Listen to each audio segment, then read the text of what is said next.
बेसहारालाई दैवले पनि सहारा दिन्छ भन्ने उक्ति साँच्चै नै धनमायाको जीवनमा ढुक्कुर भगवान भएर प्रकट भएको छ।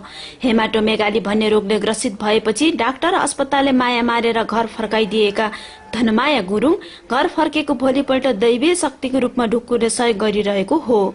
आर्थिक अवस्था ज्यादै नाजुक रहेको ध्रुव गुरुङका श्रीमती धनमाया गुरुङलाई थप उपचार गर्न 12 लाख लाग्ने, उपचार गरे पनि लामो आयु नहुने अस्पतालले जनाएपछि सातो पुत्लो उडेका उनीहरूले बिरामीलाई असार 29 गते घर फर्काएका थिए। बिरामीलाई घर ल्याएको भोलिपल्ट बिहान 9 बजेतिर एउटा कण्ठे ढुक्कुर देखा परेको थियो। यस पछाडिका दिनहरूमा नियमित 6 बजे आउने, दिनभरि बिरामीसँग बस्ने, साँझ 6:40 तिर जाने गरेको छ। 2069 साल असार 30 गते शनिबार बिहानको 9 बजेको सेरोफेरोमा ढुकुर आउनु भएको। अनि आएर चाहिँ 81 चाहिँ बिमारीको खाटमा गएर बस्नुभयो।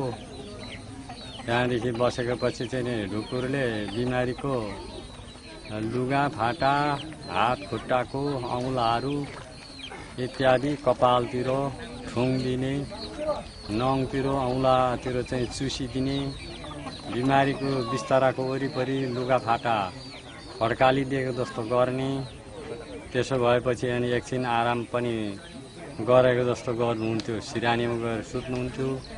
त्यस पश्चात गएर चाहिँ फेरि नैटोमा बिमारीको भुँडीमा गएर सुत्नुहुन्थ्यो, त्यहाँदेखि घुँडामा आराम गर्नुहुन्थ्यो। दिनैभरि भने जस्तो चाहिँ उहाँ बस्नुहुन्थ्यो। अनि बेलुका चाहिँ अब 5:45 बजेतिर चाहिँ बाहिर निस्किन्थ्यो। त्यहाँदेखि 6:30 तिर उडेर उहाँको वासस्थानमा जानुहुन्थ्यो। फेरि पनि आउनुहुन्थ्यो। आउँदा आज मोटामोटी 41 दिन चाहिँ पुरा गरिसक्नुभयो। ढुक्कुर आउने जाने गरेको हल्ला हुन थालेपछि स्थानीय मिडियाले प्रचार गरेपछि झनै मानिसहरू ढुक्कुर हेर्न आउनेको भिड लाग्ने गरेको छ। दैनिक हजारौं मानिसहरू ढुक्कुर हेर्न आउने गर्छन्। सहयोग स्वरूप केही रकम दिन्छन्। धनमाया उपचार सहयोग समिति मार्फत हालसम्म 2 लाख भन्दा बढी नगद संकलन भइसकेको छ। नियमित ढुक्कुर आएको 42 दिन बितिसकेको छ। अधिकांश ढुक्कुर हेर्न आउनेहरूले दैवीय शक्तिको रूपमा ढुक्कुरलाई मान्दै आएका छन्। आएर बसेको छ हेर्दाखेरि अब एउटा केही दैविक शक्ति, दैविक प्रकोपै होला। यो दैविक शक्ति नै होला। यो पन्छी ईश्वरको रूपले अब वंशरी हो र पनि मान्छेले यहाँ केही गर्न सक्दैन अब यहाँ भनेर एउटा ईश्वरको रूप लिएर आउनुभयो यो चरी। अनि मान्छेले चाहिँ उहाँबाट को ज्ञान लिएर हामीले केही सुध्रिने केही मौका हामीले पाउनु पर्छ जस्तो मलाई लाग्छ। मोरङको सुन्दरपुर गाविस वार्ड नम्बर 4 स्थित ज्योति माविको 12 धुर जग्गामा घर बनाएर बसोबास गर्दै आएका ध्रुव गुरुङ बनी बुतु र मजदुरी गरेर पेट पाल्दै आएका छन्।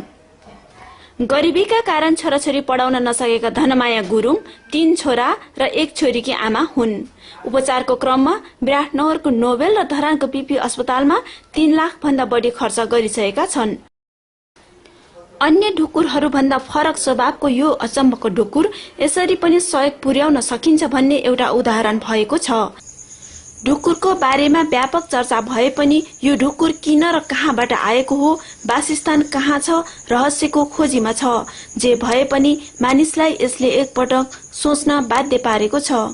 ढुक्कुर आउनु अचम्म र रहस्य भए पनि अझ अचम्म र रहस्य त्यति बेला हुनेछ जब बिरामी निको भएर लामो समय बाँचिन् भने। नेपाल टेलिभिजनको लागि कृष्ण भट्टराई, चन्द्रकला राई, सुन्दरपुरको मोटे बाँध। टीका लगाएर ढुकुरले छोपेर टीका लगाएर पठाइदिएको यस्ता पनि कुरा भयो यहाँ। ठिकै छ, हामी होइन पालेको कसले भने यहाँ पैसा माग्नु आए अरे ढुकुर पालेको अरे 3 भाग हुनुपर्छ अरे भनेर कति हल्ला पनि मात्रै छ। तर यहाँ एकजना मान्छे पनि आएको छैन। जस्तै यहाँ वनपट्टि म एकदम अब हामीले अब उहिलेदेखिको जिजु बाजेले मारि ल्याएको भगवानहरू त्यही मान्छे हो। बुवा बिजुवा हुनुहुन्थ्यो। ढुकुर कति बेला आउने कति बेला जाने गर्छ तपाईँलाई थाहा भयो हुन्छ? अब ढुकुर बिहान बेलुका जाँदाखेरि 6:30 मा जान्छ, 6:45 मा जान्छ। आउँदाखेरि नि बिहान टक्कै फेरि 6 बजे आइपुग्छ कोही बेला त 6 नबजिकन आइपुग्छ। ए अनि यो यसरी आउन थालेको कति भयो? आज 41 दिन भयो। 41 दिन भयो। हजुर ए नियमित आउने जाने गरी नियमित तपाईँलाई सपनामा केही पहिचानहरू पाउनुहुन्छ कि पाउनुहुन्न? पाउनु त दिन्छु, सपना त बिर्सिहाल्छु। एउटा बाकै आउँदैन होइन, बात त मार्छ नि बिचरा, तर ईश्वर बुझ्नु पर्यो आफूले। र अनि मैले एउटा भावी नै ठान्दछु, भावीले भनेर अगरबत्तीहरू बत्तीहरू यसो बालिदिन्छु हो।